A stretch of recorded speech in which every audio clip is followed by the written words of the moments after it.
먹고 있더라는 겁니다. 근데 이 사람은 어떤 사람인가 하면 자동차 정비사입니다. 자동차 정비사라면 자동차 고장난 거 고치는 그런 기술자 아닙니까?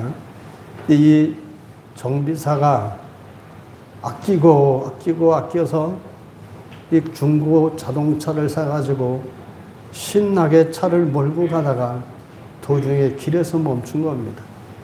그래서 이 사람이 내려서 차를 이곳저곳을 만져봐도 도무지 무엇이 문제인지 차가 도무지 시동이 걸리지 않는 겁니다. 그런 광경을 지나가던 이 헨리 포드가 보고서 차를 세우고 젊은이한테 이렇게 말했습니다.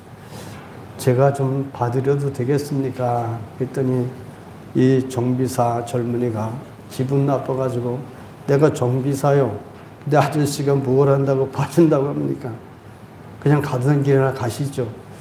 그래서 머쓱해가지고 가만히 있는데 이 젊은이가 아무리 해도 안 되는 거예요. 그랬더니 이 헨리 포드가 글쎄 잠깐만 내가 볼 수 있게 해달라. 하도 그러니까 이 정비사가 이제 차를 보도록 허락을 해줬습니다. 근데 헨리 포드가 자기가 만든 차 아닙니까? 자기가 다 설계하고 만든 차니까 얼마나 잘 알겠습니까? 몇 군데를 만지자마자 차가 부릉부릉 시동이 걸리는 거예요. 그래서 깜짝 놀래가지고 아니 어떻게 이렇게 잘 하십니까? 내가 이 차를 만든 헨리 포드요. 그래서 그 젊은이가 아주 깜짝 놀랬다 이런 말이 있습니다. 이 하나의 실화지만요 우리에게 시사하는 바가 상당히 큽니다. 무엇을 시사합니까? 이 모습이 마치 하나님과 우리 인간의 모습 같다는 겁니다. 여러분, 하나님은 모든 것을 창조하신 분이고 모든 것이 하나님에게서 난 겁니다. 근데 인간은 자그마한 지혜 가지고 마치 무엇을 다 아는 것처럼 하나님 앞에 까부는 것 같은 그런 존재죠. 그렇기 때문에 하나님은 나보다 나의 모든 것을 더 잘 아신다고 하시지 않습니까?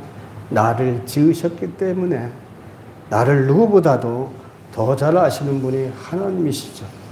우리 인생에 대해서 하나님이 이렇게 완벽하게 알고 계시는 겁니다. 마치 헨리 포드가 자기가 만든 차에 뭐가 문제 있는지 딱 소리만 들어도 아는 것처럼 하나님은 우리를 만드셨기 때문에 우리 인생의 모든 문제를 아시고 해결하실 수 있는 그런 분입니다. 그렇기 때문에 여러분 정답을 찾는 방법이 뭘까? 내 인생에 이렇게 얽히고 설킨 문제들이 있다면 정답을 찾는 방법은 한 가지죠. 그것이 뭡니까? 하나님께로 돌아가는 것뿐입니다. 하나님께 찾는 것밖에 없습니다. 그래서 기본으로 돌아가자 이런 말이 있죠. 이 기본으로 돌아가자라는 이 말은 라틴어로 에드폰테스라고 하는데요. 이것이 중세 유럽 시대에 종교가 많이 침체되어 있고 또 타락되어 있을 때 그때 르네상스 이런 것들이 많이 일어나고 그럴 때 아닙니까? 그때 이 에라스무스라는 이분이 우리가 정말 기본으로 돌아가야 된다. 하나님은 창조주시고 우리 인생은 그의 손에 지음받은 피조물에 불과하다. 기본으로 하나님께로 돌아가야 거기서부터 문제가 해결된다. 이걸 모토로 주장한 겁니다. 그래서 이 중세 암흑시대에 종교개혁의 여명을 연 사람입니다. 이런 기본으로 돌아가자는 이 말이 오늘날까지 모든 사람들에게 회자됩니다. 그래서 어떤 문제가 있을 때마다 기본으로 돌아가서 다시 말하면 원점으로 돌아가서 무엇이 잘못되었는가 내 삶도 원점으로 돌아가서 무엇이 잘못되었는가 이런 것을 살펴보는 것 이 기본으로 돌아가자는 말이 오늘날 모든 사람들에게 모태가 됐습니다. 오늘은 새해 들어 두 번째 주일이죠. 이 두 번째 주일을 맞이한 우리 모두가 오늘 말씀을 통해 우리 삶의 기본이고 근거이신 하나님께로 돌아가서 우리 각자가 가지고 있는 모든 문제들에 대한 해답을 얻고 하는 일마다 형통한 새해가 되시길 주의 이름으로 축원합니다. 그러면 왜 호세아 선지자가 이스라엘 백성들을 향해서 오라 우리가 여호와께로 돌아가자 이렇게 호소했을까요? 그만큼 이스라엘 백성들이 인생의 근원이신 하나님을 배척하고 있다라는 사실을 이 말씀에서 우리가 깨달을 수 있습니다. 하나님과 원수된 인생, 하나님을 배척한 인생이 뭐이 잘 되겠습니까? 북쪽 이스라엘이 그런 상태였습니다. 왜냐하면 BC 8세기 당시인데요. 그때는 이스라엘 남쪽과 북쪽이 나누어져 있지 않습니까? 남쪽 유다는 예루살렘 성전이 있고 제사장들이 있어서 그나마 여호와 하나님을 경외하는 신앙을 유지할 수 있었습니다. 즉 예배자로 살아가면서 여호와 하나님을 섬기는 신앙들이 그나마 있었던 것이죠. 그러나 여로보암이 세운 북쪽 이스라엘은 어떻습니까?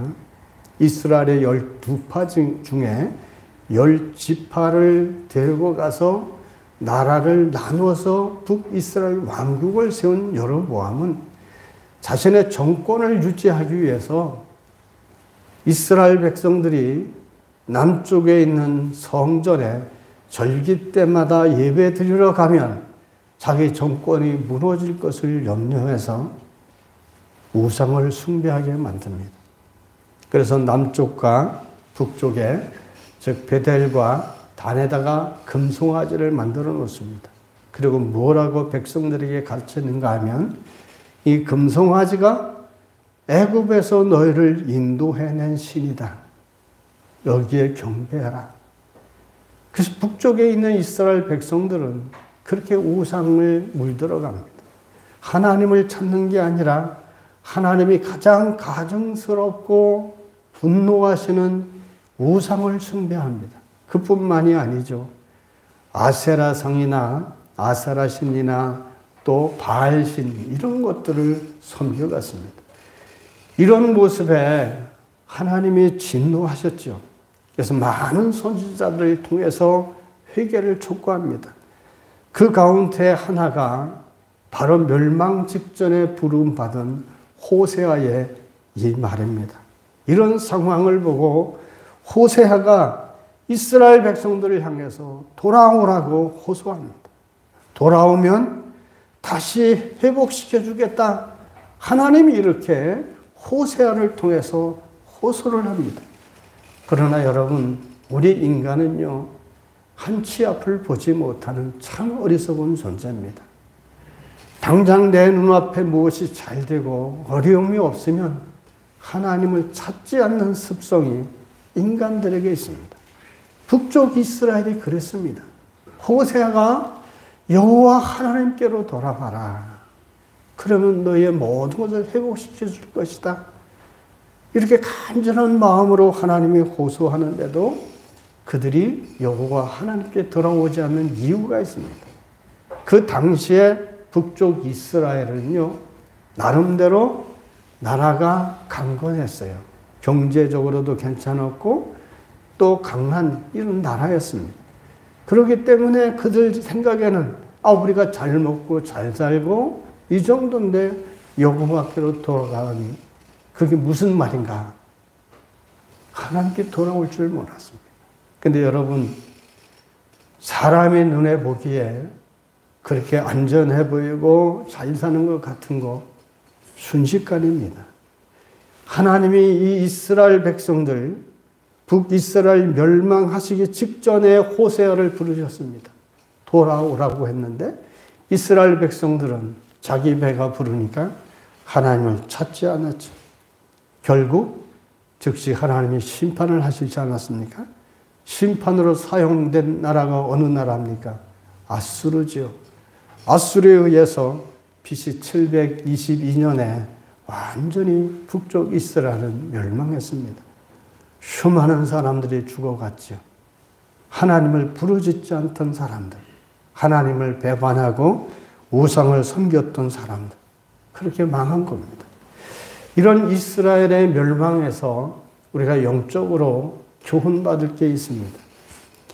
첫째는 이스라엘 백성이 망한 이유가 뭡니까? 우리한테 잘 우리 새겨봐야 됩니다. 첫째는 하나님의 은혜를 망각했다는 겁니다. 하나님이 이스라엘 백성들을 부르셔서 자기 백성을 삼으시고 그래 가나안 땅을 주셨지 않습니까? 이 하나님의 은혜를 망각했습니다.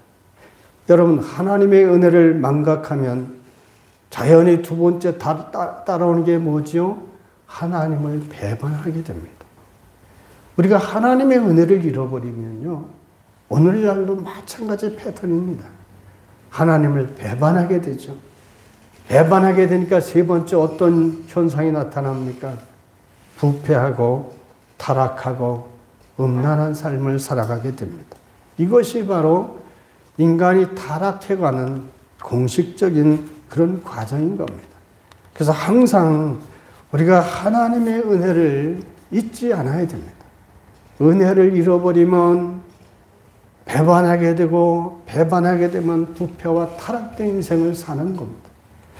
이처럼 영적 타락이 도덕적 타락으로 이어지면서 결국 하나님의 심판으로 멸망하는 것, 이게 하나의 공식입니다.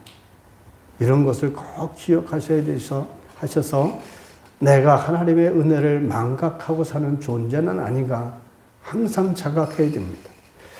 여러분, 두말하지 않아도 인간은 하나님의 피조물이고 하나님은 우주 만물의 창조주시고 절대 주권자 아니십니까?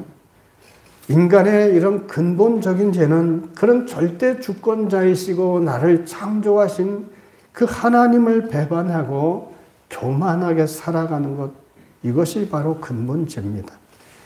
그 결과 이런 교만한 사람들이 자기 마음대로 온갖 범죄를 저지르는 게 인간의 삶의 모습의 실상입니다. 하나님은 그런 모습을 보시고 즉각 왜 심판하지 않으시죠? 자비하시기 때문이죠. 새벽 기도 때마다 말씀드린 것처럼 아합이 얼마나 악한 왕이었습니까? 그런데도 하나님이 오래 참으셨습니다. 오래 참고 기다리셨죠. 엘리사에게 아합 왕족을 하나님이 심판하실 것을 말씀하셨는데 엘리야가 떠나가고 엘리사가, 그 제자가 하나님 말씀을 전할 때도 여전히 하나님의 말씀은 유효해서 그 엘리사에게도 말했습니다. 여러분, 인간의 세상은 변화돼도 하나님의 말씀은 일처럼 변함이 없는 겁니다. 이렇게 세대가 지나가도 회개하기를 기다리신 하나님 앞에 아합 왕조, 오므리 왕조는 회개하지 못해서 결국 엘리야에게 하셨던 말씀처럼 나봇의 포도밭에서 비참하게 죽지 않았습니까? 이게 인간의 죄를 지으에도 하나님이 참고 돌아오기를 기다리시는 그 자비하실 때 돌아와야 되는 것이 인간이 지혜로운 방법입니다. 호세아서 5장 5절에 보면 하나님의 심판의 이런 일에 대하여 원인을 지적하시는 게 있습니다. 5장 5절에 보면 이스라엘의 교만이 그 얼굴에 드러났나니 그 죄악으로 말미암아 이스라엘과 에브라임이 넘어지고 유다도 그들과 함께 넘어지리라. 에브라임은 북쪽 이스라엘을 대표하는 지파죠. 즉 북쪽 이스라엘이 망하고 남쪽 유다마저 망할 것을 예언하고 있습니다. 그리고 하나님의 심판이 얼마나 무서운 것인지도 호세아 5장 14절에 이렇게 경고합니다. 내가 에브라임에게는 사자 같고 유다 족속에게는 젊은 사자 같으니 바로 내가 움켜갈지라. 내가 탈취하여 갈지라도 건져낼 자가 없으리라. 근데 이 말씀을 보면요, 하나님이 사자와 젊은 사자와 같이 움켜갈 것을 선포합니다. 그리고 움킨다라는 말이 무슨 뜻인가 하면요, 영어로 보면 이렇게 되어 있습니다. tear to piece. 갈기갈기 찢어버린다는 뜻입니다. 젊은 사자같이 하나님의 심판이 그렇게 갈기갈기 찢어버리겠다라는 하나님의 무서운 심판의 경고입니다. 그렇기 때문에 이런 하나님의 심판이 일단 임하면 그 심판에서 건져낼 자는 아무도 없고 피할 사람도 아무도 없습니다. 이처럼 하나님의 심판이 엄혹하고 무서운 것을 아는 호세아 선지자였기 때문에 그는 정말 피를 토하는 심정으로 회개를 촉구합니다. 오직 여호와 하나님께로 돌아오는 것만이 유일한 회복의 방법임을 증거합니다. 우리 오늘 1장 상반절을 봅시다. 시작. 오라 우리가 여호와께로 돌아가자. 여호와께로 돌아가는 것, 그것이 인간이 가장 기본으로 해야 될 일입니다. 하나님께로 돌아오지 않고는 문제가 해결되지 않습니다. 하나님과 등지고는 인생이 잘못된 길로 갈 수밖에 없고 그 끝은 좋지 않은 결과를 맺을 수밖에 없습니다. 왜냐하면 하나님은 인간을 창조하실 때 인간은 하나님을 의존하고 살아가도록 그런 의존적 존재로 만들었지 않습니까? 그런 인간이 창조의 목적과 본질을 잃어버리고 하나님을 버리고 교만하여 자기 뜻대로 살아가는 인생에게 어찌 하나님의 복이 임하겠습니까? 6장 1절에 여호와께로 돌아가자. 이 돌아가자라는 말은 히브리어로 보면 슈브라고 되어 있습니다. 돌아가자, 슈브. 이 슈브라는 말은 영어로 하면 return from이야. from인데요. 어디서부터 돌아서다. 이런 뜻입니다. 다시 말하면 하나님께로 향하여 돌아서다. turn to the God. 하나님께로 돌아선 것. 돌아간다는 것이 내가 잘못된 길로 가다가 하나님께로 돌아서는 걸 말합니다. 그게 뭐죠? 한마디로 말하면 회개를 말하죠. 하나님을 등지고 멀리에서 살아가다가 하나님을 향해서 따라가는 것, 이게 슈브입니다. 이처럼 하나님께로 돌아가면 어떻게 된다고 합니까? 6장 1절의 하반절을 봅니다. 여호와께서 우리를 찢으셨으나, 같이 하십시다. 여호와께서 우리를 찢으셨으나 도로 낫게 하실 것이요 우리를 치셨으나 싸매어 주실 것이니라. 아멘. 마치 중환자처럼 만신창이가 된 이스라엘을 치료하고 회복시켜 주실 것을 말합니다. 그뿐만이 아니죠. 6장 2절에는 어떤 약속을 또 하십니까? 같이 봅니다. 여호와께서 이틀 후에 우리를 살리시며 셋째 날에 우리를 일으키시리니 우리가 그 앞에서 살리라. 아멘. 강조점이 뭐죠? 이틀 후, 3일 후라고 되어 있습니다. 무슨 얘기입니까? 우리가 회개하면 하나님이 가까운 장래에 회복시켜 주겠다는 이런 약속입니다. 호세아는 회개하고 돌아갈 뿐만 아니라 더 나아가서 뭘 하자라고 호소합니까? 힘써 하나님을 알자. 그러면 단순한 회복을 넘어서 그 이상의 은혜와 하나님이 복을 내려 주실 것을 증거합니다. 그 말이 호세아서 6장 3절입니다. 같이 봅니다. 그러므로 우리가 여호와를 알자. 힘써 여호와를 알자. 그의 나타나시는 새벽빛같이 어김없나니 비와 같이 땅을 적시는 늦은 비와 같이 우리에게 임하시리라 하니라. 아멘. 믿습니까? 여기서 힘써 알자라는 말은요, 열심히 간절히 두드리고 찾아서 그 하나님을 만나고 어떻게 하는 거예요? 체험해야 된다는 겁니다. 여러분, 우리가 하나님을 만나야 됩니다. 관념 속에 하나님은 아무런 능력도 없습니다. 살아계신 하나님을 실생활 속에서 여러분 만나야지요. 그게 살아있는 신앙이죠. 그걸 어떻게 해야 된다고 했습니까? 분발해야죠. 열심을 내라. 힘을 내서 하나님을 경험하라는 겁니다. 그리고 이 3절에서 중요한 말씀 중에 단어가 알다라는 단어죠. 히브리 말로 하도 많이 제가 말씀을 드려서 다 아실 거예요. 알다라는 단어가 히브리 말로 무슨 말이죠? 야다라고 한다고 그러지 않았습니까? 야다. 야다라는 것은 그냥 관념적으로 아는 게 아닙니다. 경험적으로 알고 사귀어서 알고 친분한 관계, 이런 관계를 말합니다. 그래서 구약성경 원어에는 이 야다라는 뜻이 동침하다라는 의미가 있습니다. 그만큼 깊이 안다는 거예요. 하나님을 그렇게 깊이 알아야 된다는 것을 말하죠. 온전한 회개는, 즉 온전히 하나님께로 돌아가는 것은 감정적으로 우리가 잠시 슬퍼하고 후회하고 그치는 게 아니라 적극적으로 하나님을 따라가고 적극적으로 하나님을 체험하는 것을 말합니다. 그러면 그렇게 우리의 삶이 하나님께로 돌아가서 우리의 신앙이 회복되어지면 하나님이 축복해 주신다. 무슨 축복을 주신다고 했습니까? 새벽 빛같이 축복해 주신다고 했습니다. 새벽 빛같이 축복해 주신다는 의미를 살펴볼까요? 새벽 빛까지 축복해 주신다는 첫째 의미가 뭘까요? 여러분, 태양은 365일 동안 하루도 쉬지 않고 떠오릅니다.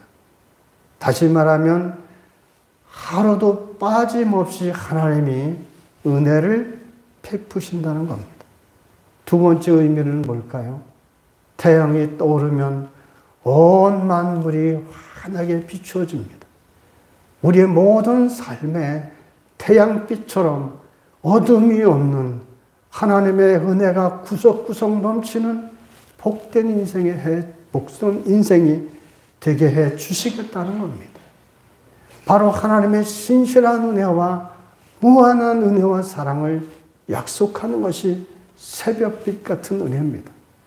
여러분, 우리가 하나님께로 온전히 돌아서서 신앙에 온전히 서서 이런 하나님의 새벽빛 같은 은혜와 복을 경험하고 누리시길 주의 이름으로 축원합니다.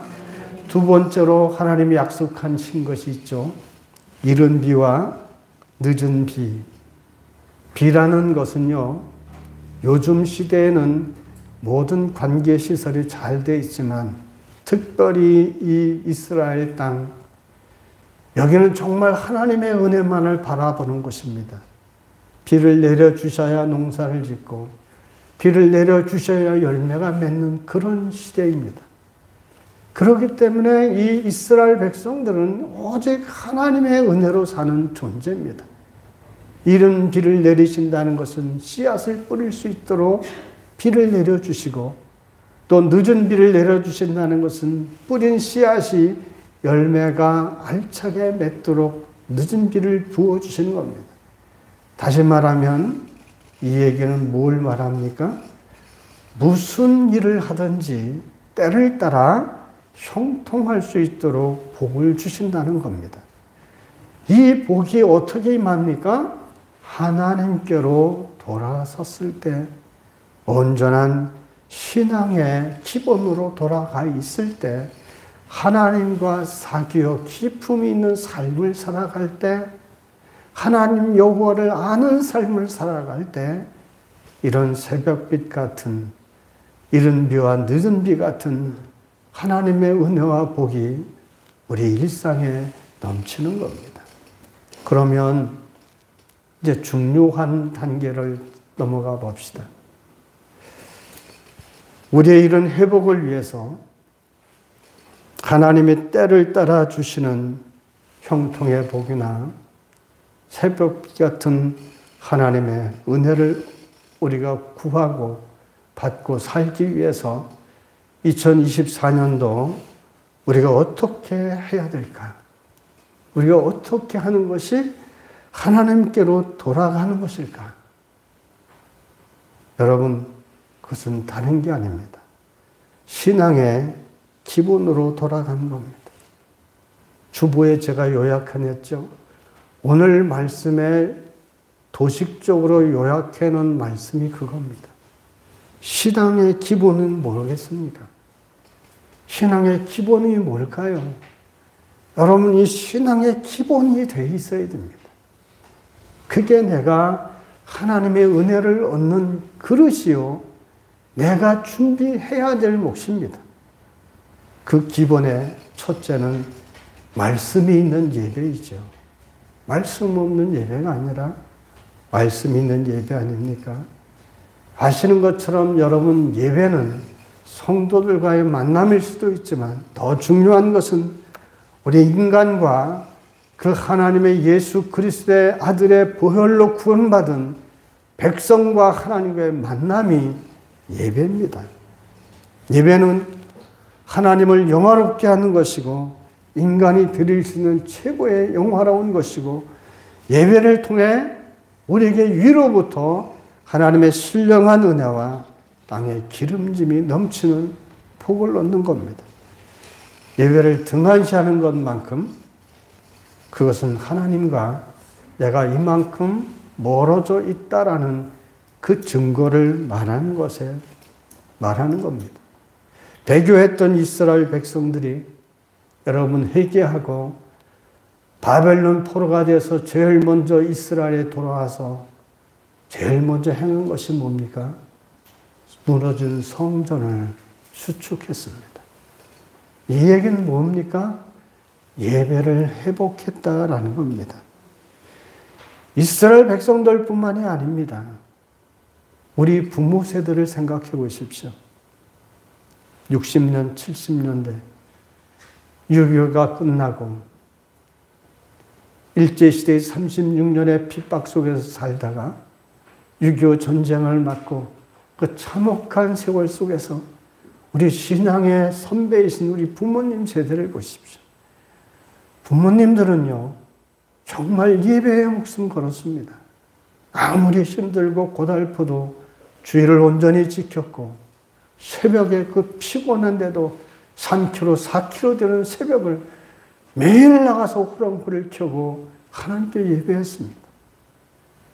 하나님 앞에 수요 예배에 빠진 적이 없습니다. 이 신앙 선조들의 이런 예배 회복의 운동 때문에 오늘날 우리는 그 은혜를 입고 사는 겁니다. 예배의 회복은 신앙의 기본으로 첫 번째입니다. 예배 장소에 나올 때 여러분, 하나님이 복을 주시는 겁니다. 분명히 성경에 말씀했습니다. 토단을 쌓고 나를 부르는 그곳에 내가 임재하여 너희에게 복을 주리라 약속하셨습니다. 예배의 자리에 나오는 것, 그것이 여러분 복된 자리고 복받는 자리입니다. 믿습니까? 두 번째로 신앙의 기본은 기도죠. 기도는 말하지 않아도 잘 아시지 않습니까? 기도는 하나님과의 소통이고 하나님과 교제이고 복의 통로입니다. 하나님은 우리의 기도를 통해 일하시고 우리 마음에 소원을 두시고 소원의 기도를 따라 하나님이 역사하십니다.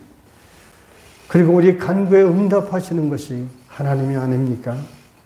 여러분, 다른 거 다 기억하지 못해도 야복 강변의 야곱을 기억하십시오. 그 절박한 순간 모든 것을 잃어버릴 수 있고 사랑하는 아들, 딸과 아내와 모든 것을 잃어버릴 수 있는 목숨이 경각에 달린 그 순간 야곱이 어떻게 했습니까? 목숨 걸고 하나님 앞에 씨름하지 않았습니까? 그래서 그 후에 창세기에 보면 야곱이 형 에서와 화해하도록 하는 하나님의 은혜가 임하지 않습니까? 그래서 우리는 늘 기도하되, 여러분 어떻게 기도해야 되지요? 데살로니가 전서에 뭐라고 말합니까? 기도를 하되 생각날 때마다 아멘, 쉬지 않고입니다. 기뻐하는 건 어떻게 하라죠? 때를 따라 항상, 감사는요 범사에. 이게 하나님이 우리를 향한 행복하게 살아가는 원리입니다. 범사에 모든 것에 감사하라. 기도는 쉬지 말고, 기뻐하는 것은 항상, 이런 삶을 하나님이 원하십니다. 그럼 어떻게 우리가 쉬지 말고 기도할 수 있을까요? 하루 종일 교회에 와서 기도만 하고 있으면 될까요? 하나님이 원하시는 건 그런 게 아닙니다. 일을 하면서도요, 우리가 일의 모든 동기와 목적도 말씀드린 것처럼 하나님의 영광을 위한 거 아닙니까? 일을 하면서도 하나님하고 대화하고 우리 심령 속에서 하나님에 대한 중심이 항상 향해 있어야 됩니다. 나의 기도를 들으시려고 귀를 기울이고 계신다는 그 하나님을 기억하고 늘 일하면서 대화하면서 사람들과 만나면서도 이런 기도의 삶을 살아가야 됩니다. 그리고 신앙의 기본의 세 번째는 헌금 생활입니다. 이 부분이 아주 중요합니다. 대부분이 이 부분에서 철저하지 못하기 때문에 문제가 생깁니다. 믿음이 약해서 말씀대로 행하지 못하는 분들이 참 많습니다. 근데 여러분, 우리가 크게 드리면, 하나님 앞에 크게 받으려면 큰 믿음으로 하나님 것을 구별할 수 있어야 됩니다. 여기에 믿음이 필요한 겁니다. 그래서 예수님도 재물이 있는 곳에 내 마음이 있다라고 하지 않습니까? 정말 재물을 드림을 통해서 내가 정말 이 아깝고 필요하고 우리에게 절대적 물질이 필요한 이 순간에 하나님께 이렇게 드림이 있는 그 믿음을 보시는 겁니다. 이런 믿음이 있어야 더 큰 하나님의 은혜를 누리게 되죠. 그래서 하나님 것을 도적질해서는 안 되는 겁니다. 상황이 어렵고 힘들지만 여러분, 하나님을 믿고 말씀하신 걸 믿고 그 믿음으로 행하는 것, 그래서 하나님의 약속된 새벽빛 같은, 그리고 이른 비와 늦은 비를 내리시는 그런 은혜와 복을 누려야 됩니다. 네 번째 신앙의 기본이 봉사생활입니다. 여기에는 맡은 직분에 우리가 충성을 다해야 되지만 일반적으로 성도로서의 책임을 다해야 되고 복음을 맡은 자로서의 사명을 다해야 됩니다. 그리고 우리는 무엇으로 부름받은 자죠? 화목케 하는 자로 부름받은 사람들입니다. 형제와 자매 간에 화목하게 하는 삶을 살아야 됩니다. 여러분, 이것이 바로 우리가 오래 지켜가야 될, 내가 그렇게 해 나가야 될 신앙의 기본입니다. 2024년이 밝았습니다. 오늘이 두 번째 주일을 맞이했습니다. 어떻게 이 한 해를 우리가 살아내고 이 한 해 안에 우리가 무엇을 담길 것이고 무엇을 기록되게 할 것입니까?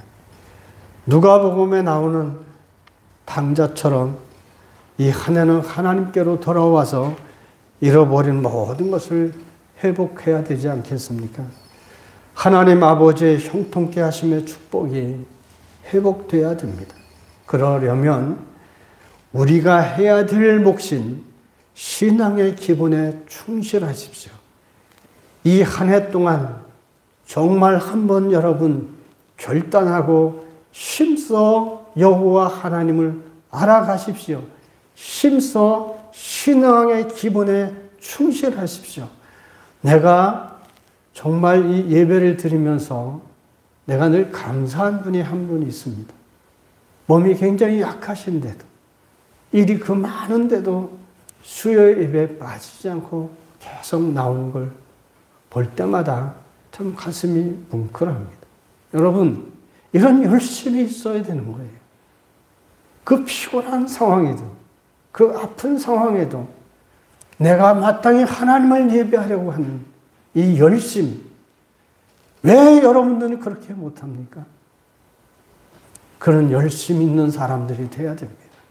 그게 내가 해야 될 몫이고 그것이 하나님이 보시는 것이고 그런 그릇에 하나님의 회복의 은혜를 주시지 않겠습니까? 우리 모든 인생은 이런저런 문제들이 다 있죠. 근데 그 답은 하나님께 있습니다. 그래서 백문일답이라는 말이 있죠. 100가지 문제가 있어도 답은 한 가지, 하나님께 있는 겁니다. 왜냐하면 하나님이 우리를 창조하셨고 우리를 세상에 살도록 보내주셨고 내 삶을 주관하시기 때문에 내게 일어나는 모든 100가지 문제는 다 하나님께 답이 있습니다. 하나님께로 돌아가야죠. 하나님께로 나가야죠. 하나님께로 나가는 것이 여러분 신앙의 기본이 철저해지는 겁니다.